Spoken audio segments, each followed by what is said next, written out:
গুন্ডা আনতে চাইলে গুন্ডা আনা যায়, অসুবিধা হয় না। অলমোস্ট আমার গায়ে ধাক্কা দিয়ে আমাকে ফেলে দেওয়ার চেষ্টা হয়েছে। ধাক্কার বদলে তো ধাক্কা আসবেই, তাই না? আপনারা জানেন আজকে ব্রাহ্মণবাড়িয়া 2 এবং 3 আসনের সীমানা নির্ধারণ নিয়ে একটা গণশুনানি ছিল। আমি ব্রাহ্মণবাড়িয়া 2 এর পক্ষে সেই গণশুনানিতে অংশগ্রহণ করি। আমার পয়েন্ট ছিল 4-5টা।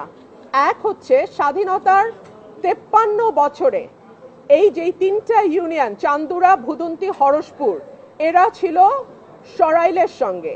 2008-এ তাদেরকে সরিয়ে দেয়া হয়, এই 3টা ইউনিয়নকে সরাইল উপজেলা থেকে সরিয়ে দেয়া হয়, যে কারণে দেশনেত্রী বেগম খালেদা জিয়া বারবার বলেছেন 2008-এর আগের সীমানায় আমরা ফিরে যেতে চাই।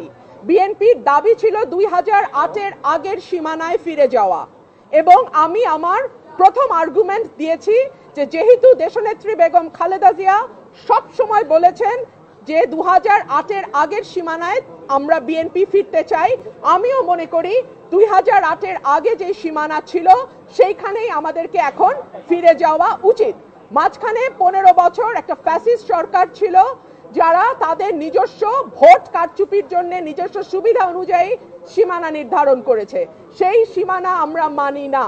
সেজন্য আমরা বলেছি 2008-এর আগের যে সীমানা, যেটা দেশনেত্রী বেগম খালেদা জিয়ার ইচ্ছা ছিল, সেখানে যাওয়া হোক। 2 হচ্ছে, আমাদের ভোটার সংখ্যা 6 লক্ষ, মানে বিজয়নগরের ভোটার সংখ্যা বা ব্রাহ্মণবাড়িয়া 3-এর ভোটার সংখ্যা 6,10,000, আর আমাদের যেটা সরাইল আশুগঞ্জ সেখানে ভোটার সংখ্যা 4,20,000-এর মতো। আর এই 3টা ইউনিয়নের ভোটার হচ্ছে 1 লক্ষ। এই 1 লক্ষ যদি সরাইলের সঙ্গেও যুক্ত হয়, তারপরেও দেখা যাবে যে সদরের সঙ্গে বা বিজয়নগরের সঙ্গে সরাইলের ভোটার পার্থক্য অলমোস্ট 2 লাখ থেকে যায়। সো এত বড় একটা আসন সদর বা বিজয়নগর, সেই আসনটা অযৌক্তিক। বরং সরাইলের সাথে যদি 3টা ইউনিয়ন চলে আসে তাহলে ভোটার সংখ্যায় একটা ব্যালেন্স তৈরি হয়। 3 হচ্ছে, এই 3টা ইউনিয়নে যারা বাস করে, ভুদন্তি, চান্দুরা এবং হরসপুরে, তাদের জমি জমার বেশিরভাগ কাজ সরাইলের সঙ্গে থাকে।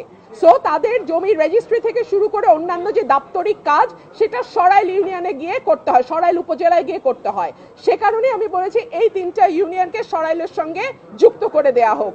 আরেকটা কথা, 3টা ইউনিয়নের লোকজন যদি বিজয়নগরে যায়, তাদের যাতায়াতের সময় লাগে অলমোস্ট 1.5 থেকে 2 ঘন্টা।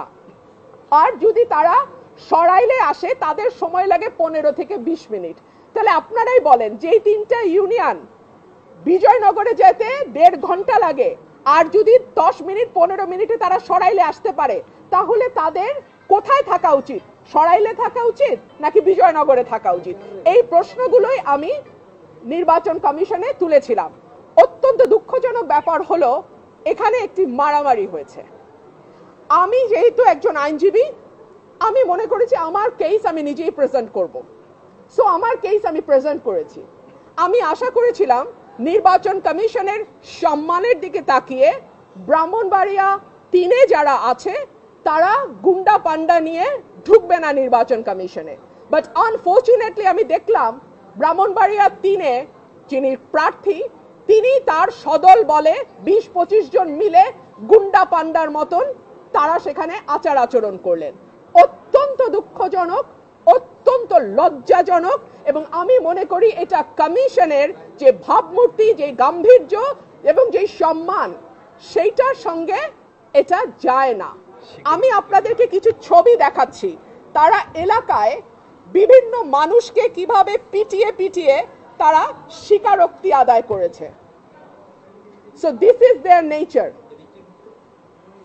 হ্যাঁ, এখনো ইলেকশন আসে নাই, একটা সীমানা নির্ধারণ নিয়ে এলাকায় এইভাবে তারা পিটিয়ে, ব্রাহ্মণবাড়িয়া 3-এর যিনি আছেন তিনি এইভাবে পিটিয়ে পিটিয়ে মানুষকে স্বীকারোক্তি নিয়েছেন। এনিওয়ে নির্বাচন কমিশনে আমরা প্রেজেন্ট করেছি।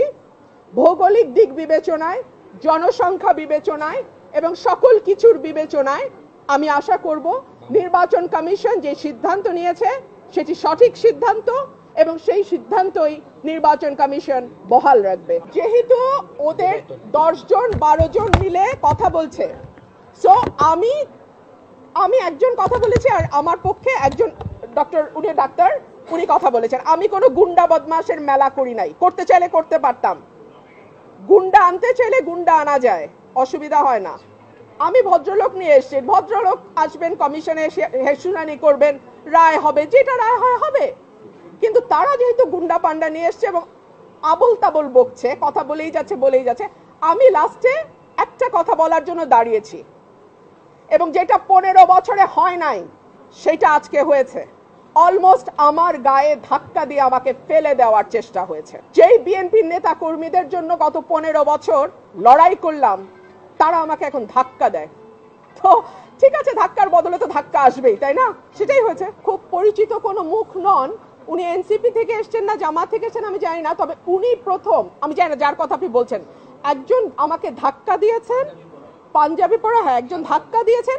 তারপরে আমার লোক তো বসে থাকবেন, আমি তো একজন মহিলা, এবং পরে যখন আমার লোকজনকে মারধর করেছে, আমার লোকজন জবাব দিয়েছে। সিম্পল।